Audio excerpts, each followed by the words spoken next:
University سے آتے ہوئے ایک بخاری پر نظر پڑی جو خاصی دھوپ میں بیٹھا ہوا تھا، جس کے نہ ہاتھ تھے اور نہ ہی پاؤں، جس کے اوپر بہت سی مکھیاں بیٹھی تھیں اور وہ ان کو اڑا بھی نہیں سکتا تھا۔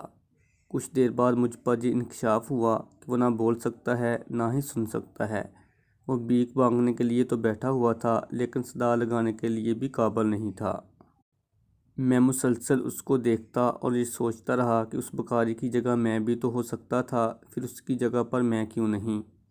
میں نے تو کبھی کوئی ایسا کام نہیں کیا جس کی وجہ سے میں اس حال میں نہیں۔ آخر میں کیوں نہیں اس جگہ پر؟ مجھے کیوں اللہ نے ویسا نہیں بنایا؟ وہ چاہتا تو مجھے دنیا کا مظلوم ترین انسان بنا دیتا، پر اس نے نہیں بنایا۔ میں ساری زندگی بھی سجدے میں رہوں تو بھی اس کا شکر ادا نہیں کر سکتا۔ ہاتھ، پاؤں، آنکھیں، کان، سب کچھ تو دے رکھا ہے اللہ نے۔ وہ تو چاہتا مجھے بھی دنیا میں محروم کر دیتا، لیکن مجھے تو اللہ مسلسل عطا کیے جا رہے ہیں۔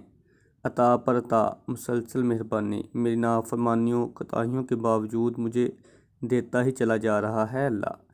اس سارے رحم و کرم کے بعد بھی میں شکر کیوں نہ کروں؟